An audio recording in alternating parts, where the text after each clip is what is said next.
Primeiro livro do profeta Samuel, capítulo 3, e o verso de número 10. Já minha gratidão a Deus, a minha gratidão ao irmão Rafael pelo convite, já estive aqui duas vezes. Minha gratidão ao pastor Miguel, pastor dessa igreja, que lhe permitiu que eu, seu obreiro, o homem de Deus, a estender o convite eterno.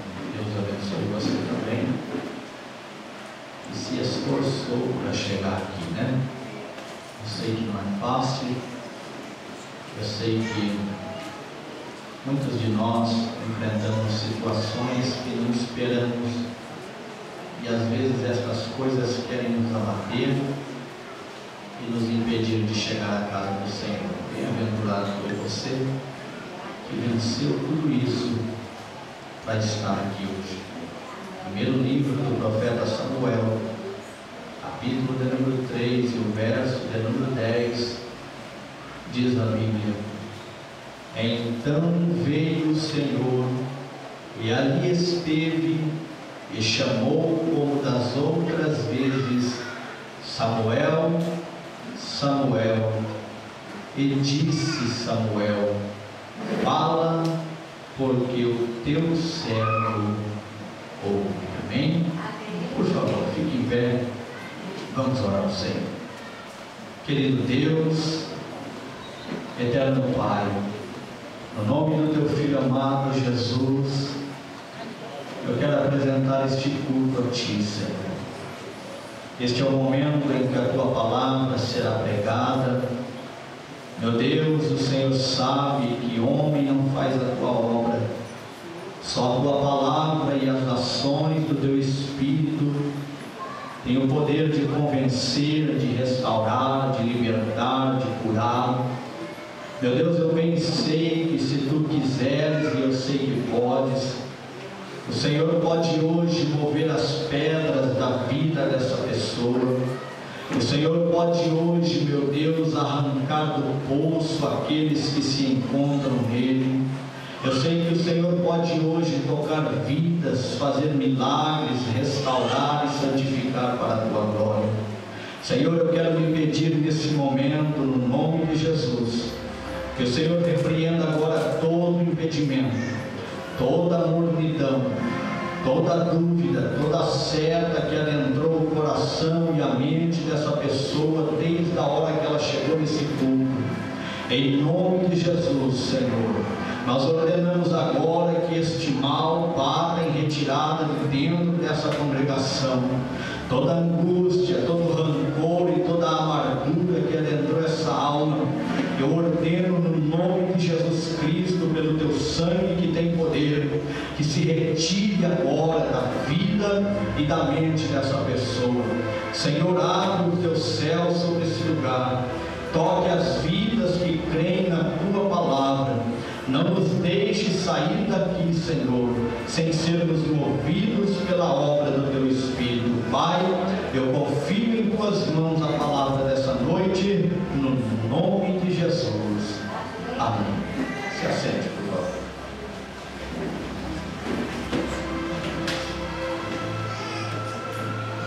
Primeiro livro do profeta Samuel, capítulo 3, verso 10.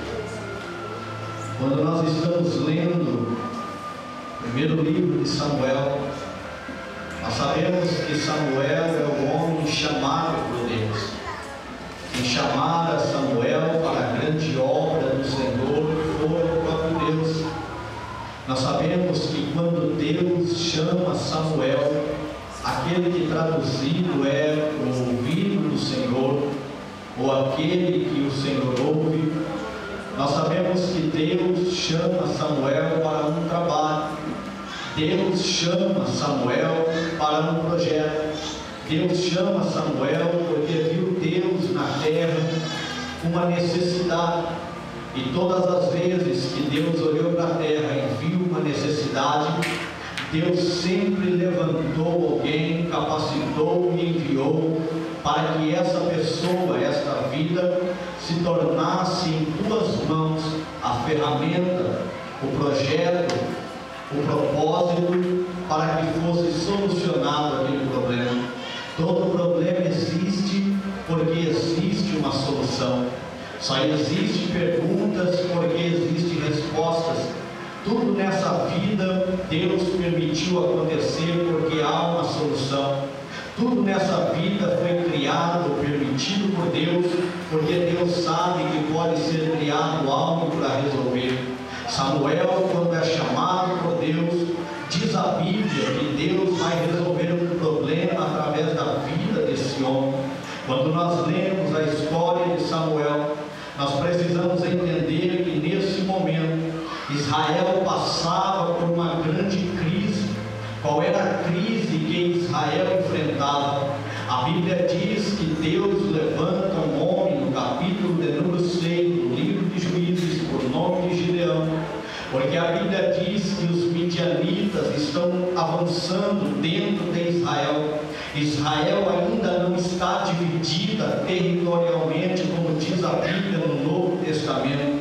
A Bíblia diz que as 12 tribos ainda vivem unidas, porque a separação só acontece depois da morte do rei Salomão, praticamente 120 anos depois da história de Samuel. Quando nós lemos o primeiro capítulo de Samuel, nós entendemos que Deus havia levantado Gideão, porque os midianitas desciam de ano em ano dentro de Israel e roubavam todas as colheitas, deixavam Israel na miséria, porque esse é um dos atributos de Satanás, como escreve o evangelista João no capítulo 10, roubar, matar e destruir. Satanás roubava Israel, porque o diabo sabe que se ele conseguir levar o homem à miséria, ele desestrutura todas as demais áreas da sua vida. O diabo sabe que se ele conseguir desestabilizar a situação financeira ou a situação espiritual de um homem, toda a pirâmide familiar fica desestruturada. Eu não estou dizendo que eu e você viemos para a igreja atrás de riqueza. Eu não estou dizendo que eu e você estamos aqui por causa de dinheiro, mas também estou aqui para lhe ensinar que dinheiro não manda ninguém para o inferno, e assim como dinheiro não manda ninguém para o inferno, pobreza também não é chave que abre porta para homem entrar no céu. A Bíblia diz que Deus salvou homens ricos e salvou homens pobres, porque não é na riqueza nem na pobreza que se decide quem desce e quem sobe. Já foi dito aqui na introdução que o que salva o homem é o arrependimento, a confissão e o entendimento de entender que ele precisa de um Salvador. Jesus veio para todas as classes de pessoas. Quando Gideão está no capítulo 6 do livro de Juízes, Deus sabe que Israel está sendo oprimido através da área financeira. É por isso que no capítulo de número 6, Gideão pega um pouco da colheita que tem, e a Bíblia diz que ele vai malhar o trigo no lagar. Eu e você conhecemos a história. A Bíblia diz que o trigo devia ser batido, mas na época da luta, a Bíblia diz que Gideão está pisando. Assim são os dias de crise, são os dias de dificuldade. Quando não der para catar com as mãos, pegue com os pés, mas não deixe embora aquilo que Deus ainda tem para a sua vida. A Bíblia diz no capítulo 6 que Gideão malha. Deus olha do céu, vê a atitude de Gideão. A Bíblia diz que Deus desce na teofania, Jesus Cristo revelado no Antigo Testamento, e chega para Gideão e diz: varão valoroso, vai nessa tua força. A Bíblia diz que Gideão olha para este anjo na pessoa divina de Cristo e diz: se o Senhor é conosco, por que nos sobrevém tamanha situação? Quantas vezes eu e você não fizemos a mesma pergunta? Quantas vezes eu e você, na nossa chamada ministerial, não falamos a mesma coisa? Sou crente, dizimista, fiel, trabalho na igreja, prego, canto, oro, jejuo, consagro, não pego, fujo da aparência do mal. Por que estas coisas me sobrevêm? A primeira coisa que eu aprendo com Gideão é que muitas das vezes Deus permite que as adversidades batam as portas para que nós nos levantamos. A diversidade na vida de um homem salvo, na vida de um chamado, não é pedra de moinha para te lançar na profundeza do mar. Pedra na vida de crente salvo é degrau de Deus para fazer para ele uma escada para que ele suba um degrau maior. Eu quero dizer que se você chegou aqui hoje enfrentando alguma crise, esta crise Deus quer fazer dela hoje uma escada para que você suba. Deus quer fazer dessa pedra mais um degrau para que você vença, para que você possua, porque Deus permite a adversidade, porque a adversidade muitas das vezes é o único despertador que Deus encontra para nos despertar e nos arrancar da chamada comodismo. É isso que Deus está fazendo. Naamã diz a Bíblia que, acomodado com a lepra, Deus precisa usar uma menina para falar com sua esposa.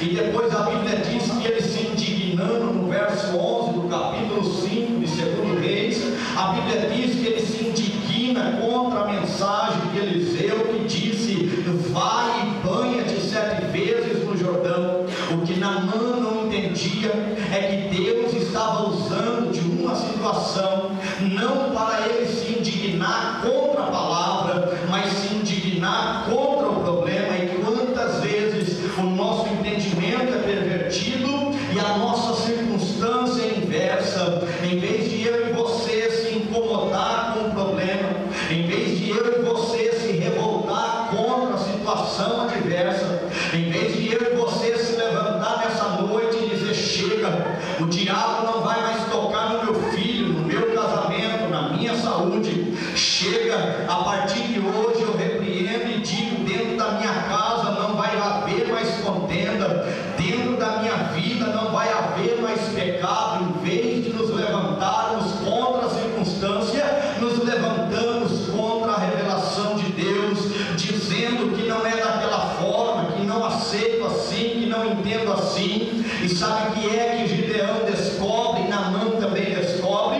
É que muitas das vezes a palavra que mais indigna você, a palavra que mais mexe com você, a palavra que mais toca no teu intelecto e mexe com a tua consciência, é exatamente a mensagem que esconde o milagre, a mensagem que esconde a vitória, a mensagem que esconde a bênção de Deus. Eu quero lhe dizer que talvez Deus está falando com você em alguma área e você está dizendo: eu não concordo, eu não entendo, eu não aceito. Mas nesta noite Deus está dizendo: dentro dessa situação pode estar escondido um grande milagre.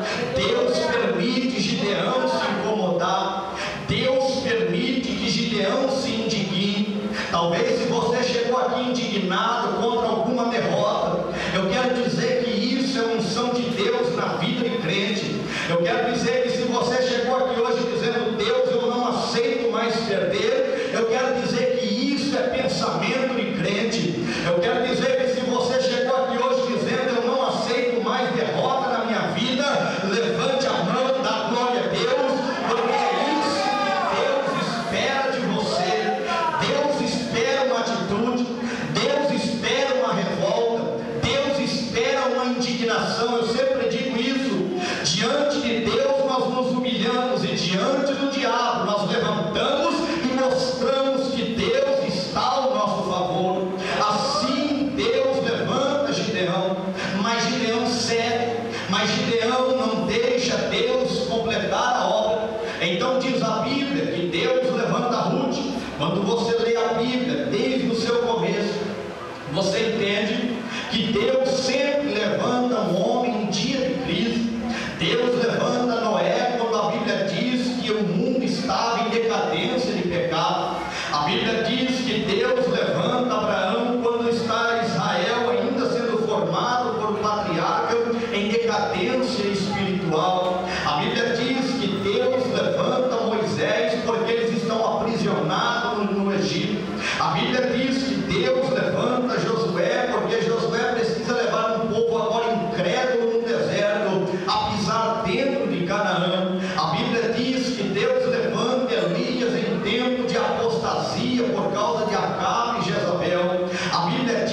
Deus levanta Eliseu na época da apostasia de Ben-Hadad contra Israel. Veja a Bíblia, Deus sempre levanta projeto em dia de crise. É em tempos de crise que Deus procura um nome, é em tempos de crise que Deus procura alguém, é em tempos de crise que Deus se levanta no céu e resolve mudar a situação, porque quando o diabo causa uma crise, Deus causa uma solução. A Bíblia diz que Deus permite uma crise chegar na casa de Eucana, e a crise se chama Ana, e a crise de Ana se chama esterilidade.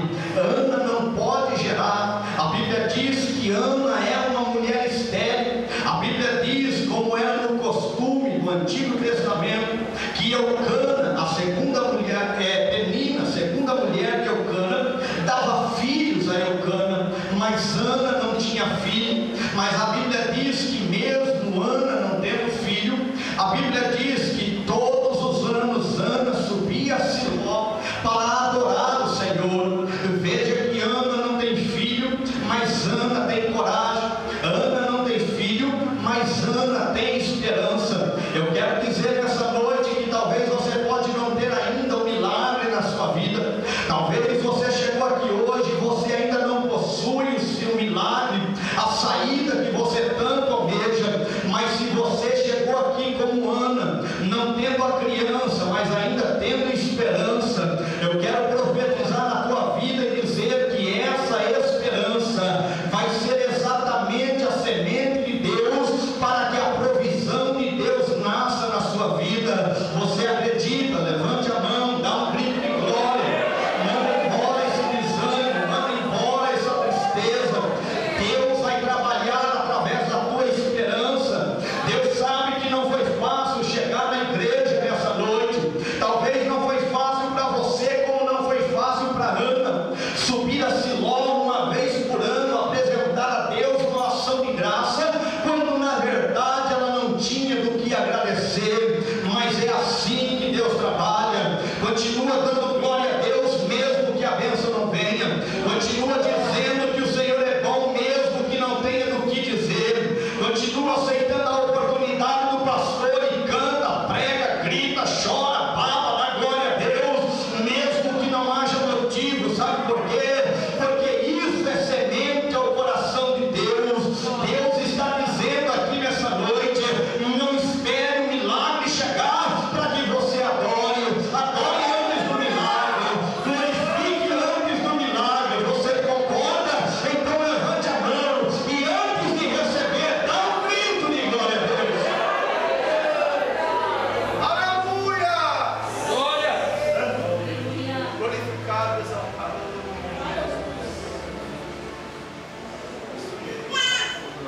A Bíblia diz que no problema de Ana, porque Israel já está em crise, Eli está corrompido, a Bíblia diz que ele é muito velho em idade, e isso é apenas uma simbologia.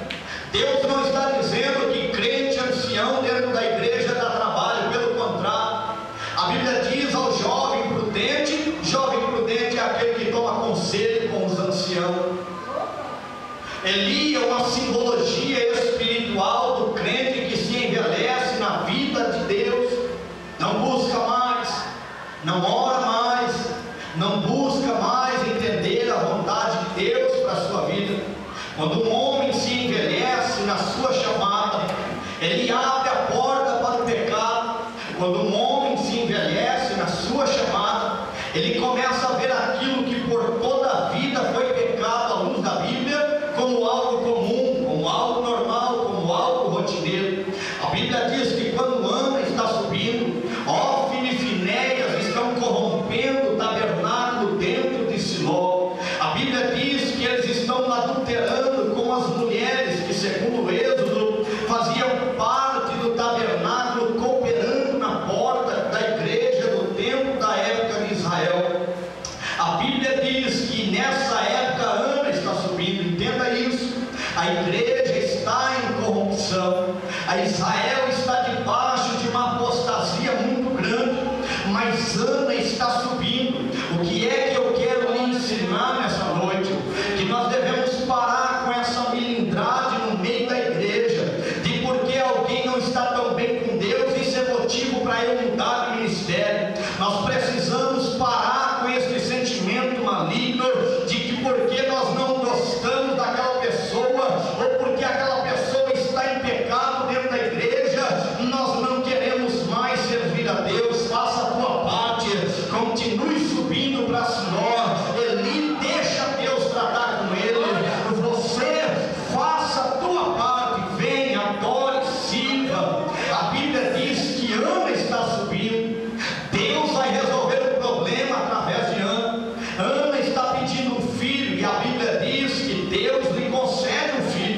A Bíblia diz que Deus ouve o clamor de Ana, e por incrível que pareça, a Bíblia diz que Deus confirma as palavras de Eli, que disse para ela: vá e seja conforme a tua fé, seja conforme a tua petição. A Bíblia diz que nasce o menino é chamado de Samuel. Escute isso: Samuel está nascendo na época mais difícil de Israel até o momento. Israel está pedindo um rei. Israel não quer ter mais Deus como seu Senhor. Israel quer ser governado pelas mãos do homem. É nesta época que nasce Samuel. Deus permite Samuel nascer na época certa, no momento certo, para a situação certa. Talvez você está dizendo: a igreja passa por um esfriamento espiritual. Talvez você esteja dizendo: a igreja era boa 30, 40 anos atrás. Talvez você está dizendo: nos dias de Pedro e João é que a igreja era boa. Hoje a igreja já se esfriou. Hoje os cultos não é a mesma coisa. Eu me cansei de ouvir essas frases. E sabe qual é a resposta que eu tenho para esse tipo de pergunta dentro da igreja? Se Deus quisesse que nós nascêssemos naquele avivamento, eu e você teríamos nascido lá atrás, porque Deus não erra e não marca a hora errada. Se Deus fez eu e você nascer nessa época, é porque Ele quer trazer um avivamento nesse momento.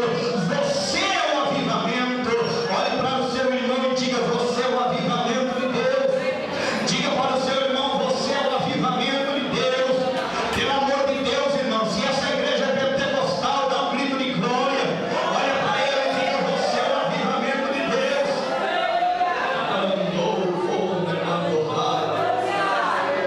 Porque tempo não faz avivamento, endereço, bairro, cidade não faz avivamento.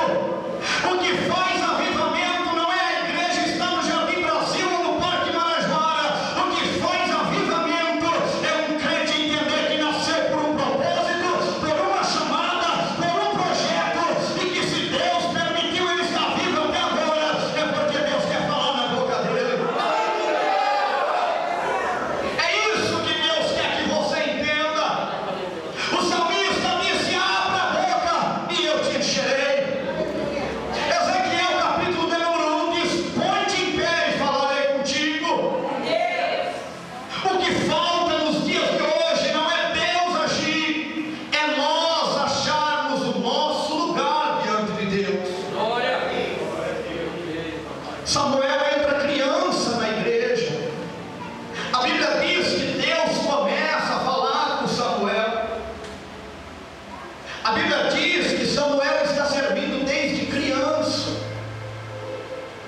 E Eli está cada vez mais corrompido. E sabe o que é o que acontece? A Bíblia diz que Deus para de falar com Eli e começa a falar com Samuel. Deus para de falar com Eli e começa a falar com Samuel. Deus está parando de falar com muita gente na igreja, porque Deus chamou e ele não quis ouvir. Agora Deus começa a falar com Samuel, e sabe o que é que acontece? Muita gente não consegue mais acreditar que é Deus falando com Samuel, porque Israel estava debaixo de um silêncio. Não havia visões nem palavras na época do profeta Samuel. Estava no mesmo silêncio profético de Malaquias a Mateus de 400 anos.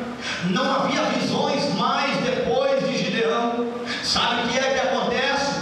Quando Deus começa então a voltar a falar através de um menino de 8 a 15 anos de idade, por nome de Samuel, todo mundo se assusta, todo mundo se abala. Ninguém mais consegue acreditar, porque foi tanto tempo de silêncio que eles já não conseguem mais entender que é Deus que está falando. Talvez Deus já não fala muito com muitas pessoas. Então quando Deus começa a usar alguém, começam-se as perguntas: será que é Deus? É Deus que está falando? Será que é Deus que está usando? Será que é Deus que está usando? É porque você está debaixo de um silêncio. E quem fica muito num silêncio já não consegue mais discernir a voz do Senhor. A Bíblia diz que Samuel está dentro de Siló. Mas quando Elias está corrompido, a Bíblia diz que Deus se retira de Siló. Siló, no nascimento de Samuel, significa abandono. Deus se abandonou, Deus se retirou do tabernáculo de Eli. Aí não adianta ter tabernáculo se não tem a presença de Deus. Deus já não está mais na vida de Eli. Siló agora é símbolo de abandono. Aonde que Samuel é colocado? Samuel é colocado no meio do abandono, porque Samuel agora tem duas opções: ou ele aceita o abandono de Eli, ou ele faz alguma coisa para Deus mudar aquela situação. A Bíblia não diz, é conjectura minha, mas eu acredito que quando Samuel vê que Deus não fala mais dentro do tabernáculo, Samuel começa a orar. Quando Deus vê que Samuel vê que ali não tem mais mensagem, não tem mais revelação, o tabernáculo não tem mais a nuvem de glória, Samuel começa a clamar. Sabe o que é que Deus está dizendo? Se você está percebendo que algo na sua vida está morrendo, você tem duas opções: ou você acaba de morrer e aceita o sepultamento, ou você começa a clamar, ou você começa a orar. Eu peço que você aceite a segunda opção nessa noite e comece a clamar nesses dias de abandono, porque assim como Deus abandona por causa do pecado, Ele também é Deus para retornar através do arrependimento. Deus está chamando a igreja nessa última hora para dias de clamor. É dia de abrir a boca, é dia de orar, é dia de descer e dizer: Deus, fala comigo. É dia de entrar no vale das lágrimas, como entrou Jacó, e dizer: eu só saio daqui se o Senhor me abençoar. Quantos vão sair daqui só se Deus abençoar? Quantos vão sair daqui só se Deus abençoar? Levante a mão e diga: Deus, eu não vou aceitar o abandono. Diga: Deus, eu não vou aceitar o silêncio. Eu preciso ouvir a tua voz.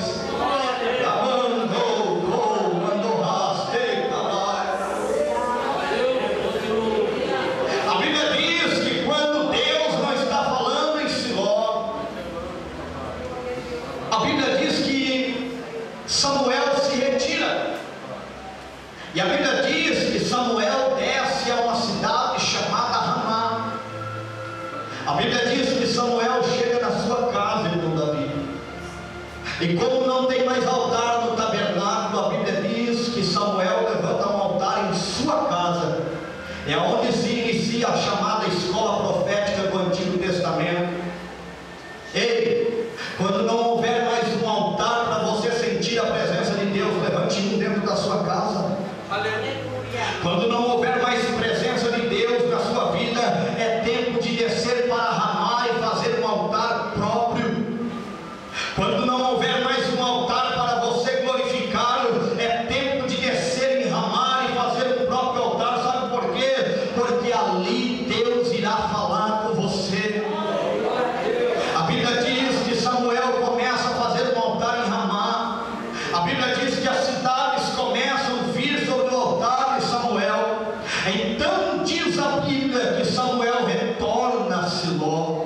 Ei, há momentos que para que o altar de Siló possa se acender, nós precisamos acender um altar em Ramá. Vou traduzir para você entender. Às vezes, para o avivamento chegar dentro da igreja, nós temos que levantar um avivamento dentro da nossa casa. Nós temos que levantar um avivamento no meio da nossa família. Temos que levantar um avivamento na vida da nossa esposa, na vida do marido, na vida dos filhos. Quando se tem um altar em Ramá, vai ter altar em Siló. Quando tem altar em Ramá, tem altar em Siló. Quando tem fogo em Ramá, vai ter fogo em Siló. Quando tem fogo em Ramá, vai ter lenha para se queimar em Siló. Sabe o que é que Deus está dizendo? É tempo de levantar um altar. É tempo de levantar um altar para que Deus venha acender de novo a sua igreja. A Bíblia diz que Samuel começa a trabalhar. A Bíblia diz que Samuel está andando por meio de uma terra chamada Mispa. Mispa fala de torre. Samuel decide se levantar.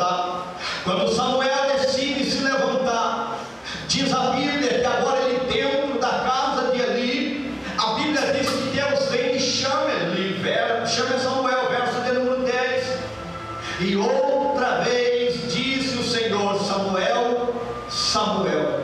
Quando Deus repete a palavra Samuel por 2 vezes, Deus está usando isso apenas de um símbolo de confirmação. Jesus sempre fez isso. Ele disse: em verdade vos digo.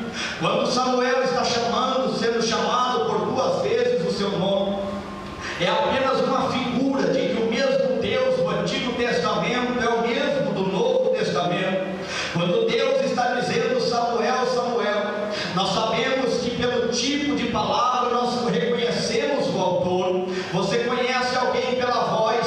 Quando alguém lhe chama lá no portão da sua casa, mesmo que você não veja, pela voz você sabe quem é que está chamando. Quando a Bíblia está dizendo Samuel, Samuel, nós sabemos que é o mesmo Jesus que disse Marta, Marta, que disse Simão, Simão. Pelo jeito da palavra nós conhecemos o autor. Mas a Bíblia diz que quando Samuel está ouvindo Deus chamar ele, não é a primeira vez, não é a segunda vez, não é a terceira vez. A Bíblia diz que quando Deus está chamando Samuel e Samuel está dizendo: eis-me aqui, o teu servo ouve, a Bíblia diz que é a 4ª vez que Deus está chamando Samuel.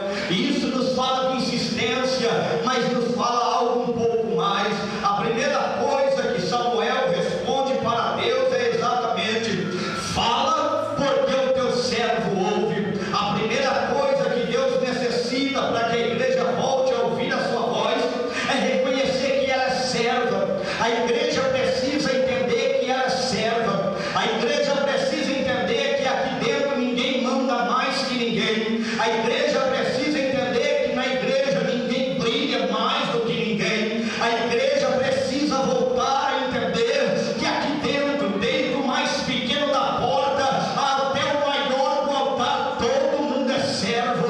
Deus só fala com servo. A Bíblia diz que Pedro escreve a epístola dizendo: Pedro, apóstolo, servo. Paulo escreve dizendo: servo e apóstolo de Jesus Cristo. Se Deus quer falar com você, e se você deseja ouvir Deus falar contigo, o primeiro passo é voltar a ser servo. Servo é aquele que não manda, servo é aquele que obedece, servo é aquele que não diz o que quer fazer, servo é aquele que obedece o que lhe é mandado. Quando Samuel entende que ele é servo, Deus fala com ele. Porque que Samuel é chamado na 4ª vez? Porque quando nós falamos de 4 na Bíblia, você lê o livro de Gênesis, você vê que no 4º dia a Bíblia diz que Deus pegara e separara o primeiro grande lumiar e chamasse de sol. A Bíblia diz que Deus pegasse um pequeno lumiar e chamasse de lua. E a Bíblia diz que ele ajunta as chamadas estrelas, e diz a Bíblia: e assim descansou, porque viu que era bom. Do 4º dia, 4º dia na Bíblia foi o dia que Deus construiu 3 coisas sobre a terra: sol, lua e estrela. Não que Deus havia construído, mas Deus havia revelado.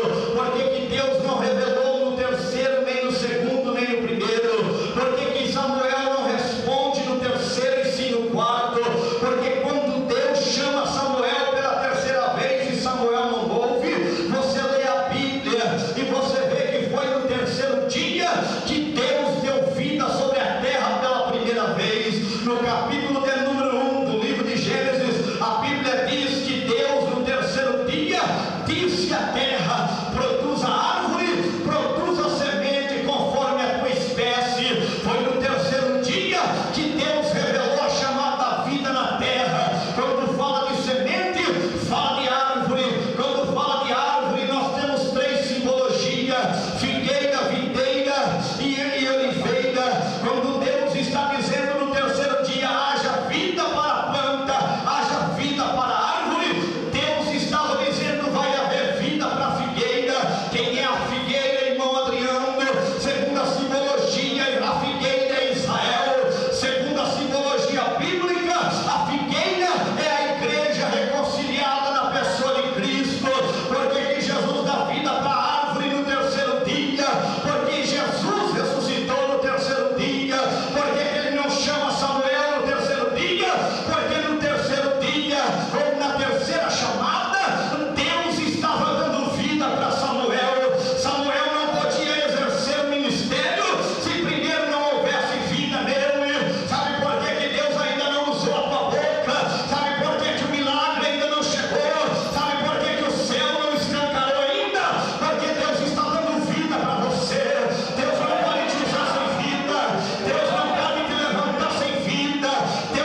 vida de Samuel pela quarta chamada.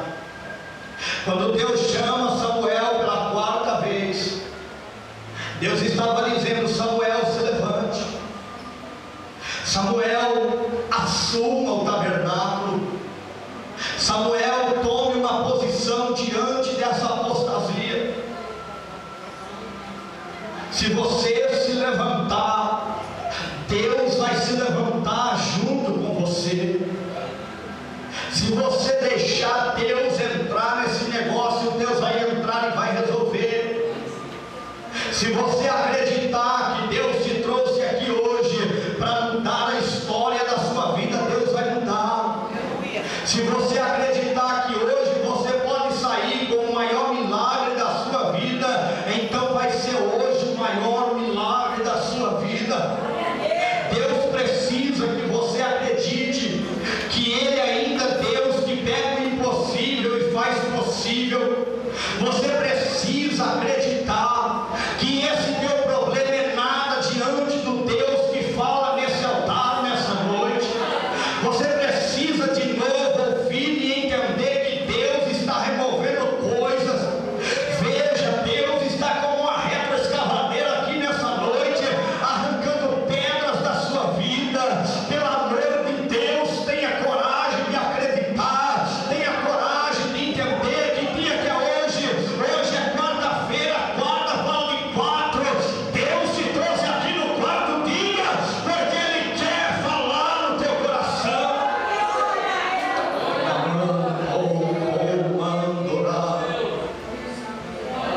A primeira coisa que Deus vai dar para Samuel é o sol. Primeira coisa que Deus cria no quarto dia, diz a Bíblia, que é o sol. Porque que Deus permite que o sol venha à terra? Porque sol fala de vida. Jesus é simbolizado pelo sol. Sol fala de separação. Nós sabemos que o dia se separa da noite pelo cair do sol. Nós sabemos que amanhã chega e a noite se acaba pelo levantar do sol. Sol na Bíblia fala de separação. Porque que Deus revela a Samuel a chamada do quarto dia? Porque Deus está dizendo: Samuel, eu te levantei para ser separado. Eu te levantei para ser diferente.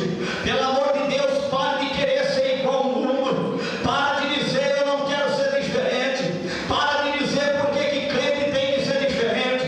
Pare de dizer por que eu sou cristão, eu não posso ser igual ao meu amigo da escola. Por isso Deus te trouxe aqui. Porque Deus, em dias de crise, não pode levantar alguém comum. Em dias de crise, Deus não pode usar igual a todo mundo.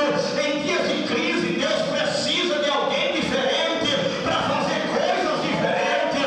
Se você é diferente, é porque Deus vai fazer algo diferente. Você acredita?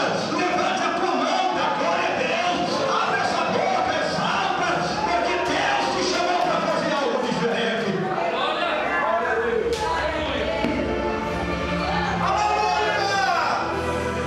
Sol na Bíblia fala de multiplicação. Eu e você não somos agricultores, mas se houver algum agricultor aqui, bem sabe que se não houver sol sobre a planta, se não houver sol sobre a árvore, não há vida. Sol fala de vida. A própria ciência diz que o homem precisa tomar sol entre 8 e 10 da manhã, porque há nos raios ultravioleta uma vitamina para o corpo do homem. Sol fala de vida. Deus está dizendo: se você for um crente separado, eu darei vida para você.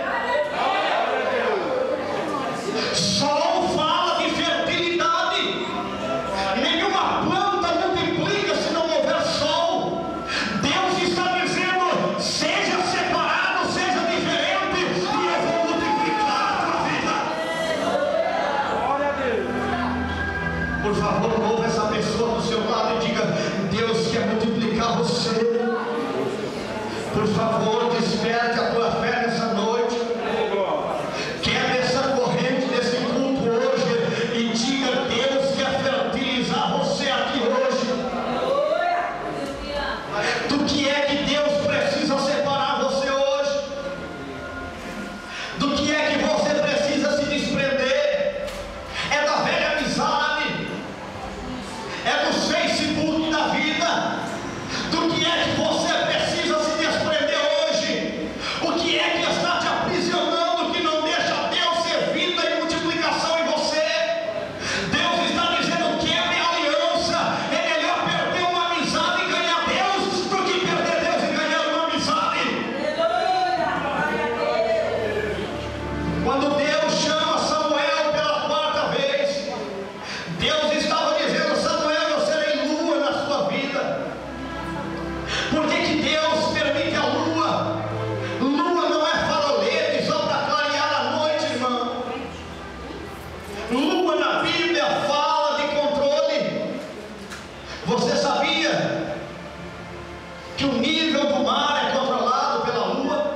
luas, porque lua fala de direção, lua fala de controle. Deus está dizendo: eu preciso nesta última hora de pessoas que eu possa controlar na terra. Quem aqui quer ser controlado por Deus? Quem aqui tem coragem de dizer: Deus, controle a minha vida em 2014? Eli não pode ser mais controlado. Deus precisa achar alguém. Deus precisa controlar alguém aqui nessa noite. 460 mil almas morrem por dia em todo o mundo. 3 bilhões de almas nunca ouviu o nome Jesus. Deus precisa controlar alguém imediatamente por essas almas. Isaías capítulo 6 diz que Deus está clamando por missões. Não é o profeta, é o próprio Deus quem grita do céu dizendo: a quem enviarei? Samuel está dentro de um tabernáculo abandonado. Samuel está dentro de um Israel corrompido. Mas Samuel não se corrompe. O segredo de um grande homem de Deus e de uma mulher de Deus não é se preocupar com a corrupção, mas é se preocupar em não se corromper. Deus está dizendo: se levante nessa crise, deixa Deus controlar a tua vida. Eu olho para a pessoa